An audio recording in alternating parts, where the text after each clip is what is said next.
Hey friends, today's video is going to be a chronic and invisible illness collab, and I can't wait for you to come and join.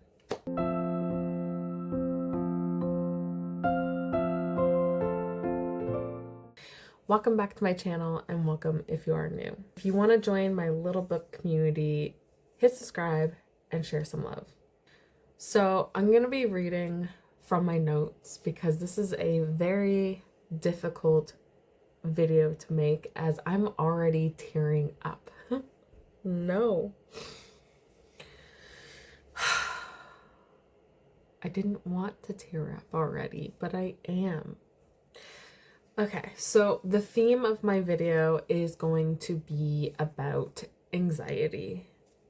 It can be any anxiety, to be fair, because I was diagnosed with more or less all anxiety, general anxiety, social anxiety, whatever that anxiety is called when you're stuck in the house, because now I can't remember. Agoraphobia,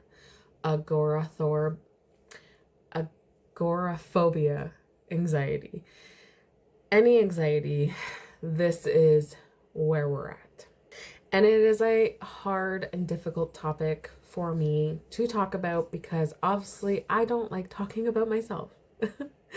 But also it's something that some people may not know about me, and it's also something that maybe something I need to bring out so that people understand how I kind of run my own life with this anxiety, which has taken years from my life. And this is where the crying comes in. So how we're going to do this is I'm going to tell you a little bit of a backstory about my anxiety. Then I'm going to read about 1 or 2 books about anxiety.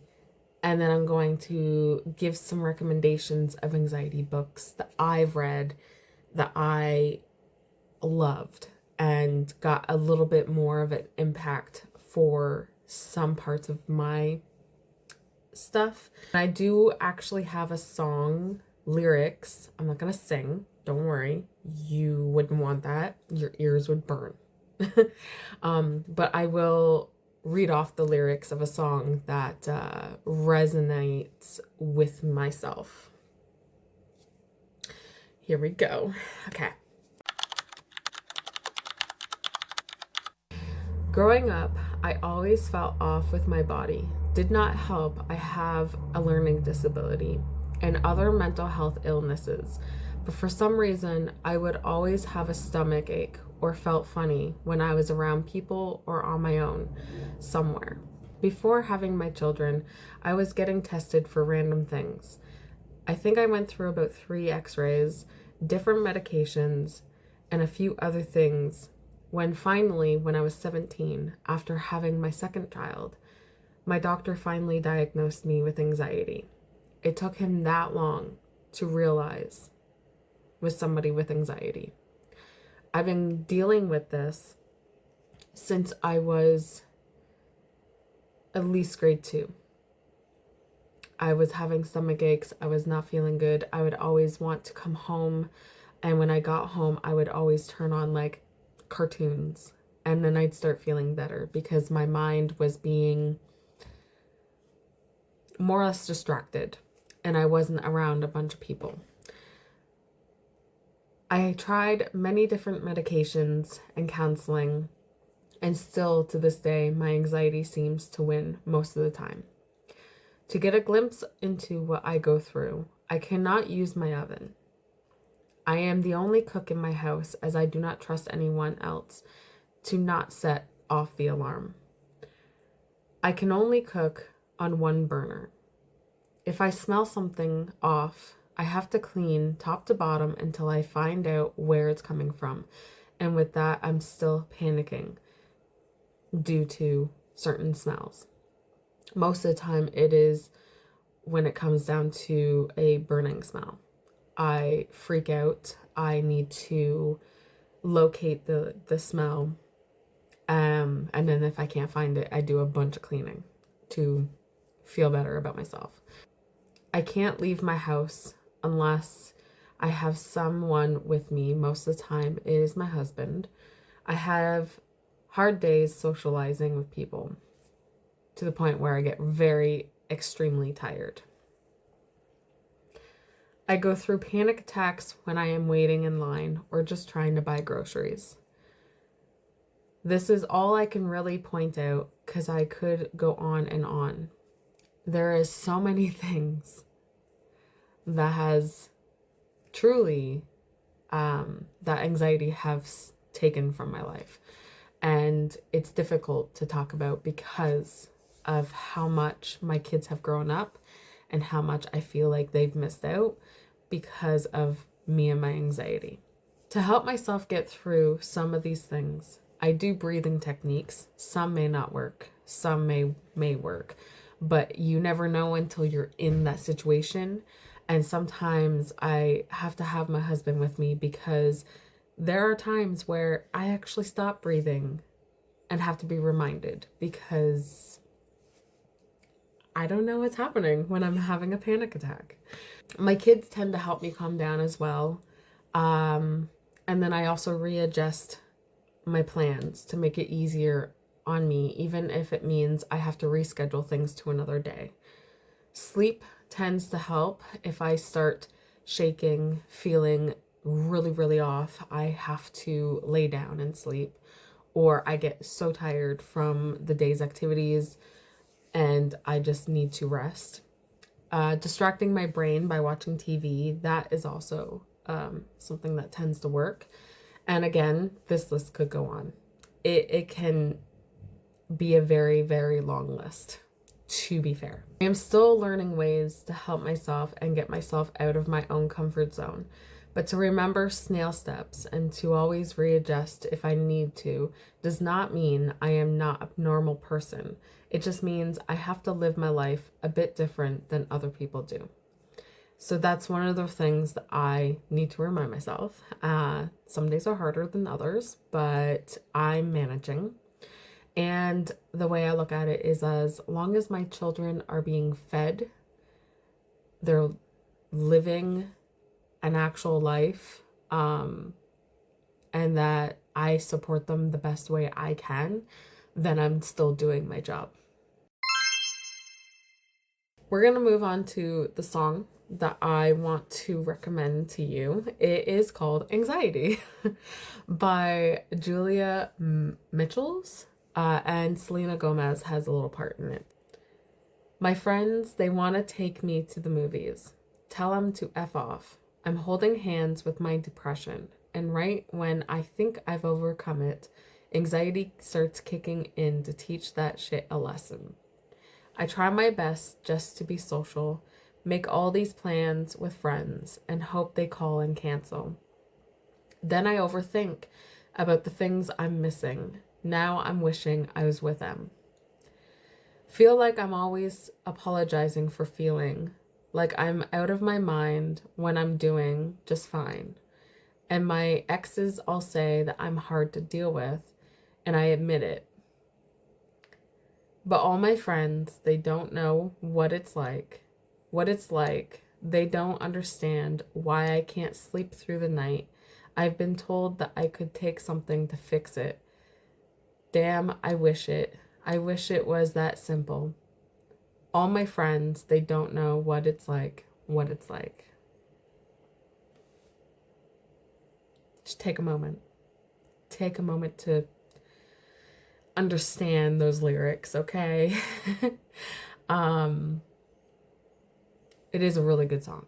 And it means so much to me because, yeah, I truly lost a lot of friends due to my anxiety and the fact that I've been offered many times to go and do things, and I've canceled because of it. And yes, it gets in your head. It gets a lot of things happening up here, but also the fact that your friends just don't really understand what you're going through, and it's difficult to talk to them about it.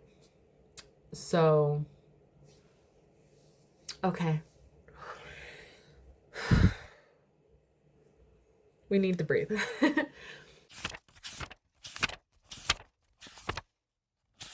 The two books that I plan to read, now I don't know if I can get both them in, so I hopefully will before this video goes out, but if not, I'll let you know in the end. But the one is called Anxiety Girl. I don't know who this is by because I don't know where the paper is. It's on my Kobo, and I don't know who it's by. But I've been wanting and meaning to read this since it came out, and I just haven't. Another one I just found recently has to do with anxiety. It's called Tiffany Sly Lives Here Now. Again, I didn't write down who it's by.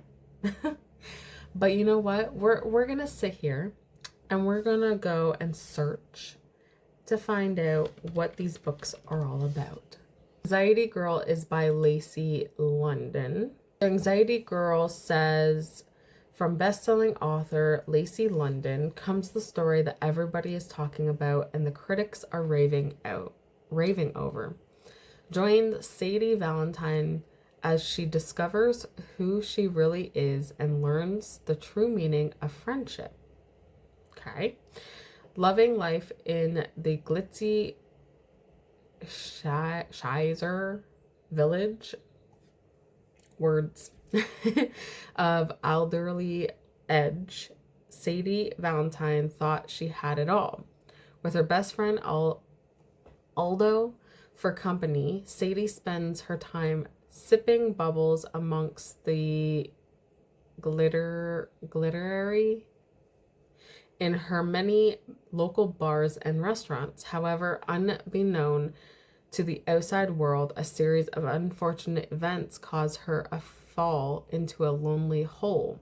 Keeping her mask in place on a daily basis proves harder than Sadie anticipates, and when she is dealt yet more blows, her positivity starts to crumble. Despite her efforts to battle her demons, okay, I do that too, Sadie soon realizes that sometimes it's not quite as simple as picking yourself up and carrying on.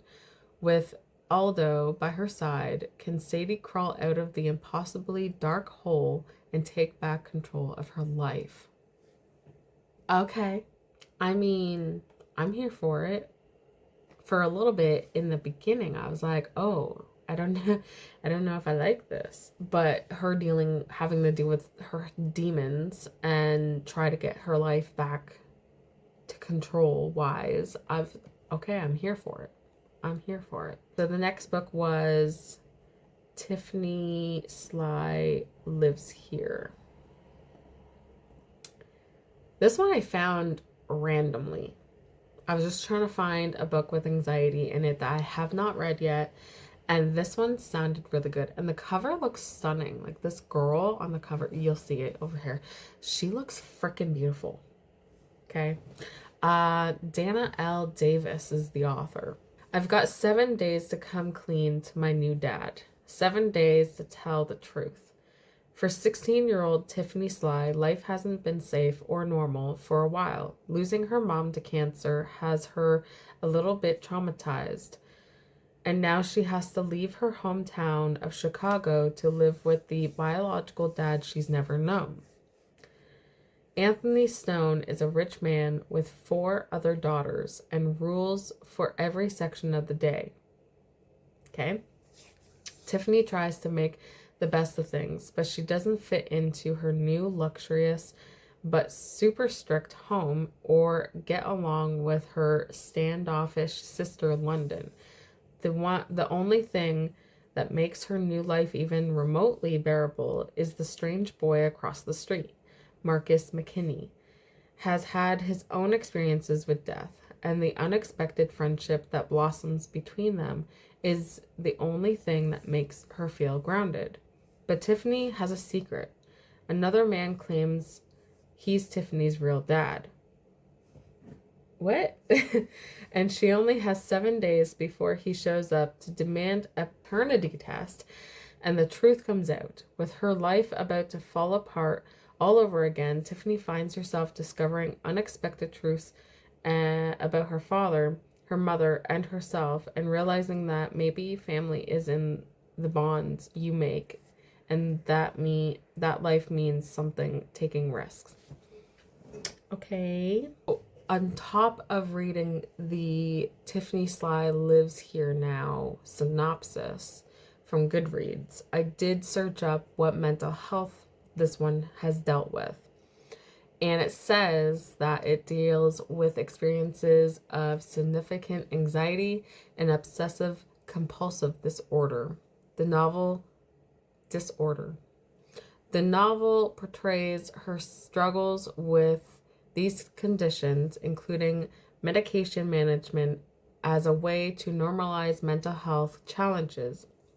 According to a review that somebody has made, Tiffany's anxiety is also linked to the loss of her mother and the challenges of adapting to a new life with her biological father, adding depth to her mental health journey. So I'm kind of excited to learn more about this one. And I can't wait. I cannot wait for it.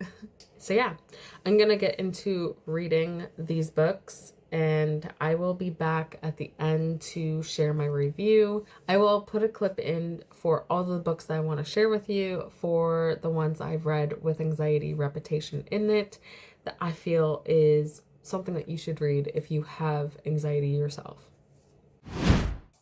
Hey friends, I'm here with an update for the book Anxiety Girl by Lacey London. I just finished it while I was cleaning, as why I look like this. Anyways, and I had written down all my thoughts.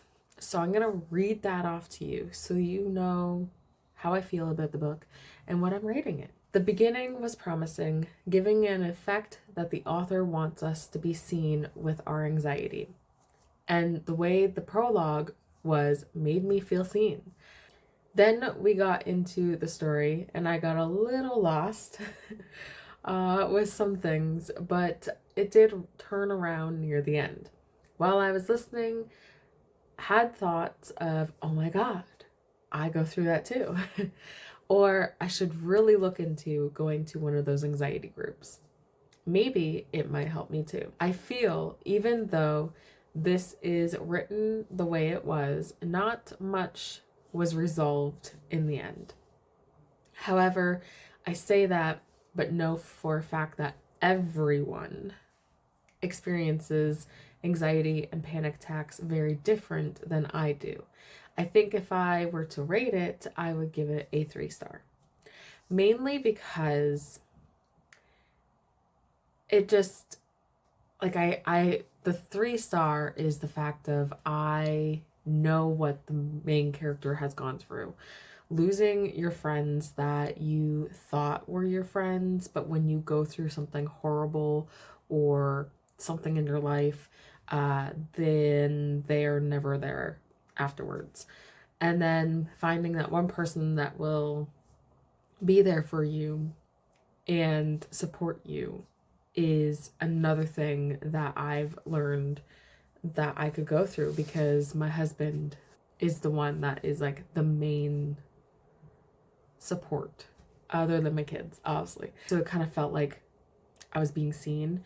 Also, the fact of what she was going through, she literally thought that she was dying, and yet she was having a panic attack. And that is exactly what I first thought I was doing. There is multiple times that I have gone through panic attacks, and back when I first started having them like really bad, I was taking ambulances to the hospital. I probably took about 5 within half the year because I literally thought I was dying. The one time was in the bathtub, and I still remember that one. It's scary to know that you can go through this stuff and feel this way and know that you're actually not dying. I'm being seen through this book. The reason why it's not higher than 3 stars is due to just the storyline of like how her life was played out, having a rich mom who won the lottery and like is supporting the daughter but yet not supporting the daughter. It was very confusing on that boat. Her friends annoyed the shit out of me. I just wanted to slap one of them. But I was rooting for her when she told them off. So and then just the ending where like I know a book is only for so long, but it just feels like, and I'm not saying this other than the fact that like I do know that there are people out there that if they especially catch it in time, they can actually get through their feelings with the anxiety and panic attacks and stuff. But to me, because I've been dealing with it since I was like in grade 5, younger than that, and I still deal with it, and it's gotten worse over the years, and I kind of like sit here going, you spent a whole book having the trauma, dealing with the trauma, and then surprisingly overcoming the trauma. And I'm like, it's not that easy, especially for some people. But I also have to keep in my head that sometimes we need to understand that everybody's different. Every anxiety and panic attack, depression, every symptom is different, and people will go through certain moments kind of doing things, and some things will work and some things won't. So I have to remind myself that I'm different, and this is just a book, so that's there. But like the author says in the beginning of the book, that this is technically just a story, but everything that this character goes through is real. And that is true. That is very true. So I'm happy I've got this read finally, because I think I've had it since 2017. And yeah, I'm here for it. 3 stars is still pretty good. So I'm happy I've read it. So now we are on to the next book, which is Tiffany Sly Lives Here Now. So I'm gonna start that one, and I'll come back to you with an update of when I'm done the book, unless something happens in the book and then I come back and talk to you about it. Hey everyone, I'm here with an update for the book I was currently reading, which was Tiffany Sly Lives Here Now, and I've DNF'd it.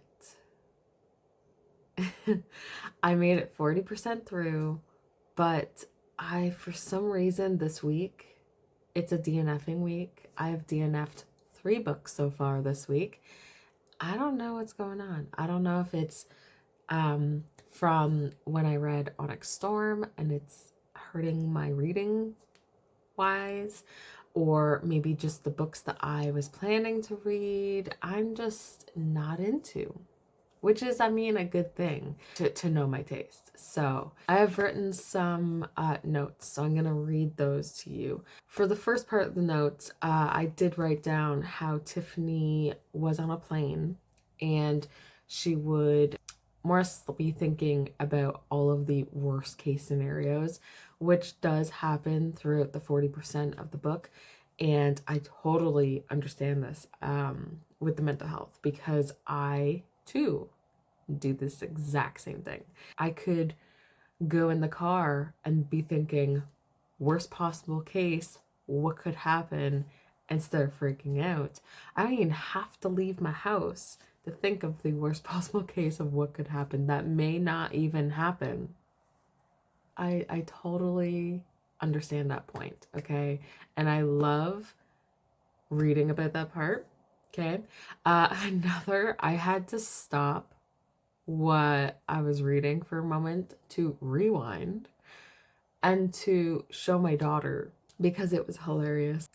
So Tiffany went to go and live with her supposed father, and I guess he's got other kids, to the point where I think he's got four. He's got four kids, not including Tiffany. So he's got like a little girl, which I don't remember the name. To be frank, it was not Frank, but it was literally like some random weird, not even an actual name that I can think of. Then you have, I think the one is London. I think that's the one name. And then you have two twins.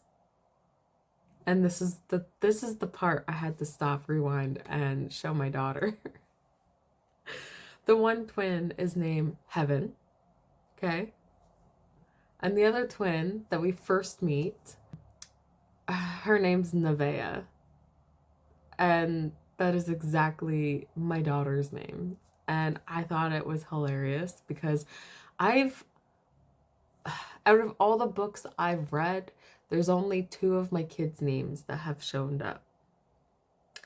So I'm so surprised that I now have 3 kids that have showed up. However, if I did read, say, Vampire Diaries, then my other son's name would show up. I'm not doubting it at all, because that's technically where I got his name from. Shh, okay. The fact that this Nevaeh in the book talks too much, and I'm like, oh my god, that's my daughter. My daughter talks too much. It was funny. She didn't like it. She's like, that's weird. Why do you read books with your kids' names in it? I'm like, I don't mean to. I didn't even realize your name was in it. Like, blaming me, even though I don't know if my kids' names are gonna be in here. So those were the good parts, actually. Now on to the not so much, to the point where I'm like, let's DNF. So I don't care for the family that Tiffany is staying with. There's so, and I mean so many rules. Understanding to the point where they are Jehovah's Witnesses, but like, this is, it's a lot. Like, the fact that she cannot wear extensions in her hair, but she has this like disease where she's kind of losing her hair, so having extensions is something that she kind of needs to feel good about herself, and also to not be bullied or any of that. She's not allowed having them, so she has to get rid of them. She has to dress better than what she was. You cannot wear anything with holes in it. Nothing. She cannot have the phone that she just got. They have to buy her a new one. And when she gets a new phone, she cannot use the internet, and she has to give her phone to them when she comes home from school, and she can't get it until the next day. And I'm like, that's a lot of rules. Like, I understand rule basing for children. It's like, I do it too. Like, my kids know that if you want to play video games, you want to, you know, do something that has to do with screen time, you have to do your chores, okay? And like, when it comes to cell phones, my kids are not allowed having cell phones until they hit high school. Next thing is, I really dislike the father. The father can get throat punched, okay? The little kid, and I want to say that it wasn't, they said that they did like a testing and that it's looking good so far, but something came up of like possibly having autism.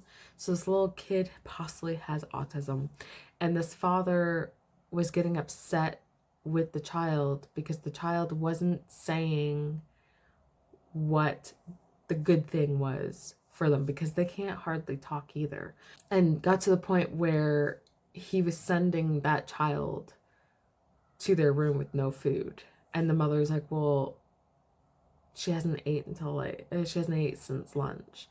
And the father's like, well, I don't care, send her to her room with no food. And I'm like, this makes me mad.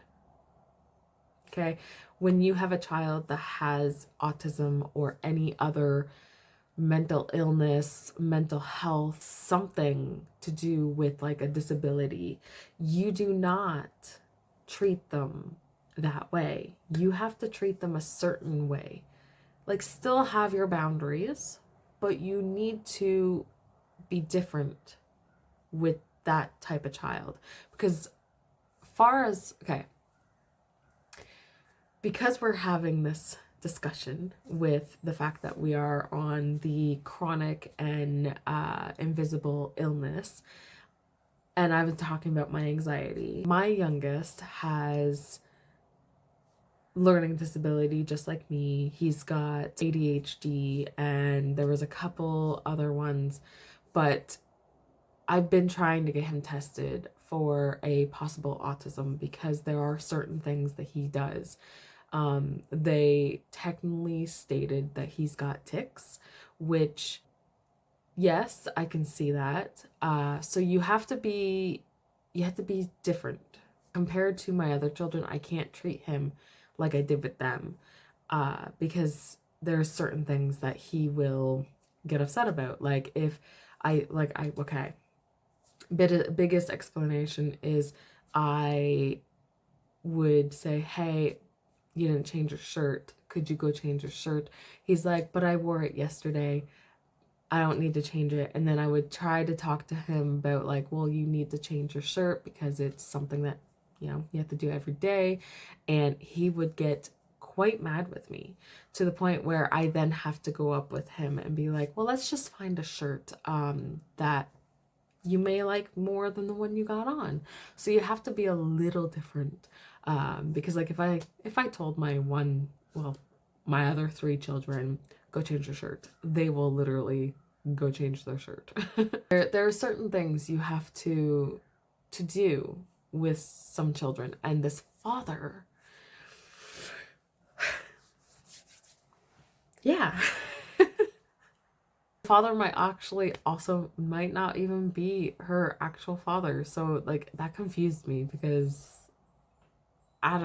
it started off with like this random guy coming to her door and saying, well, I could be your father and I want a test done. And I'm like, who are you?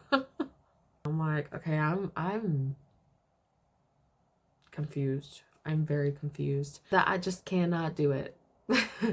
Made it 40% in and have to DNF. The family is obnoxious and I do not care about any of the characters. I just couldn't do it. So because I can't do it and I have DNF'd this book, I really wanted to read another book in here. So you know what? I put my book away. I put it away.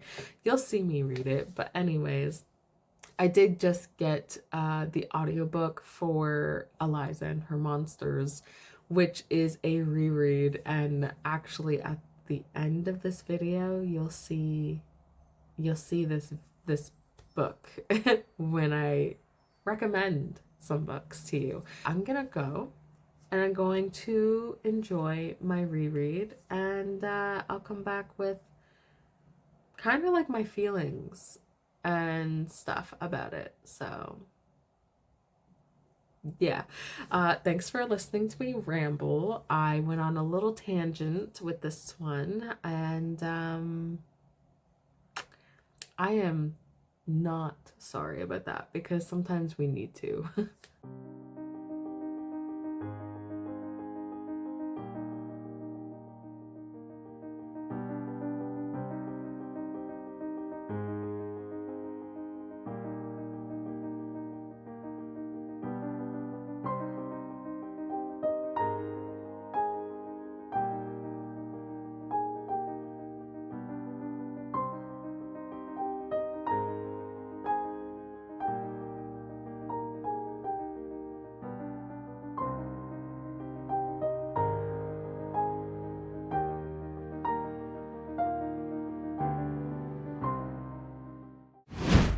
Hey everyone, coming with the last update for this video.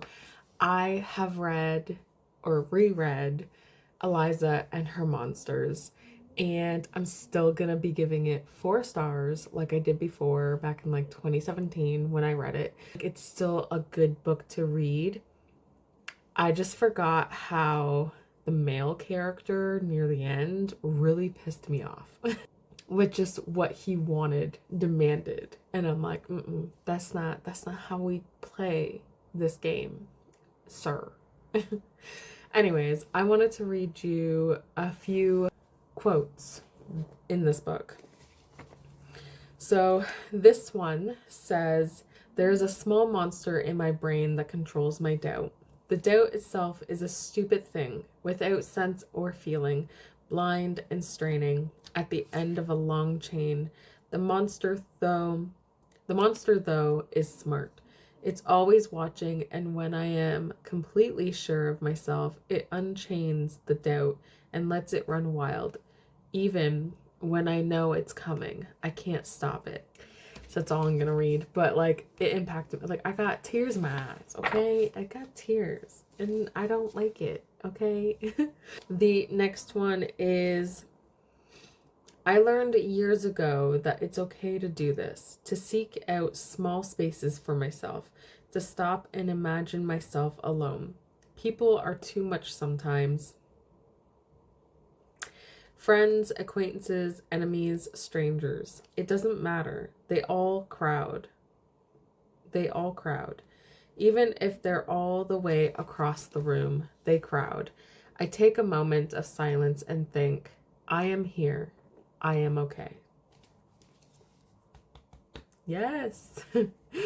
And the last one is, "I think this will be okay. I think it will be strange and probably scary. And I think there will still be times where I think I am the worst person on the planet. But I think I will also love myself and what I've made. And I'll know without a doubt that those two things are separate." I just love this book. I mean, it's not the 5 stars I wanted it to be, but I'm happy I reread it because, like, I totally forgot some of the things that were in here, and so I'm excited. And I hope somebody who watches this picks it up, or if you have, let me know in the comments what you thought of this book. If you liked it, DNF'd it, didn't care for it, let me know. We're done. You're gonna next see my recommendations and me signing off. So I'll scooch over to see my recommendations.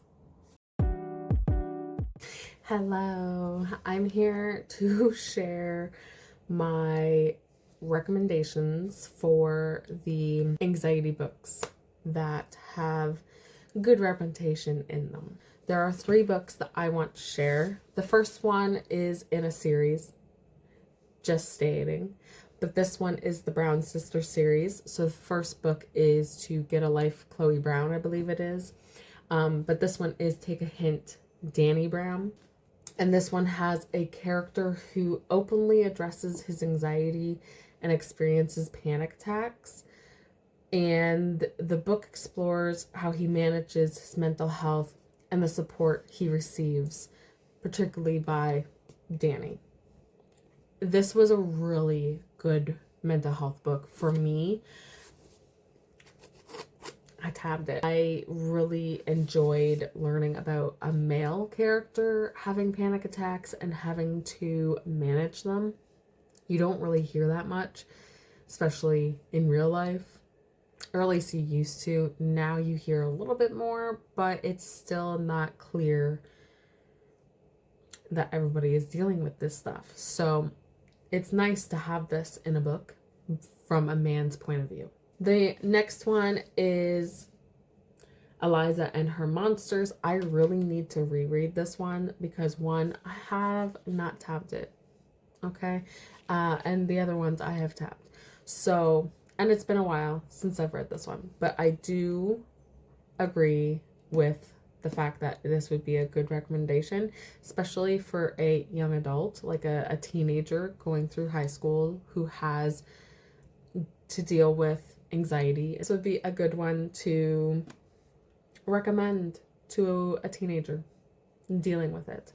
So this one has to do a girl who struggles with anxiety, depression, and panic attacks, which are explored through her online and offline lives. It highlights the challenges of online fandom and the benefits and dangers of internet fame and the importance of mental health awareness. It has to deal with when she's faced with social situations, she goes through a panic attack from it. Just having to deal with the anxiety and struggles that you have when you are in a social situation. The next one is the top favorite that I will make everyone read. That is Under Rose Tainted Skies. Again, it is annotated to a T. I have highlighted almost every single page. I have cried. I have written everything in this book. This book is found to tackle mental illness brilliantly, and it deals with anxiety, agoraphobia, and OCD. And it's like so realistic, heartbreaking, and again, it made me cry. But it can be intense and sometimes triggering if you are also going through this or feel like you're going through this, so be aware of it. I'm starting to cry again. Oh my gosh, give me a minute. Can you count how many times I've cried in this video already? Probably too many. This is how you know the body is being a woman during this video, and I just get so emotional with talking about certain particular things like anxiety because it's so close to home. Anyways, this was actually a good read, especially when it came down to when I read it, because when I read it in that moment, I was going through agoraphobia due to not being able to leave the house with COVID happening. I was struggling for leaving the house, and so I was reading this while I was going through counseling, and I found that this opened my eyes a bit more than my counseling did. Mainly because with my counseling, it felt like she was rushing to finish our however many months we were together doing God knows what, because it felt like I did nothing. And then I tried going back to the same counselor, and it felt like she wasn't really helping. So I ended up leaving, and I've been doing things on my own since. And so reading material like this, where it has like therapist moments, this is one of the conversations between the main character and her therapist. You remember when we talked about neural pathways, about how the brain learns and how it ties instants together so those things can become associated. It's about changing the way I think, which sounds so simple, but whether I like to admit it or not, anxiety has become my best friend. It's a crutch that helps me hobble through life.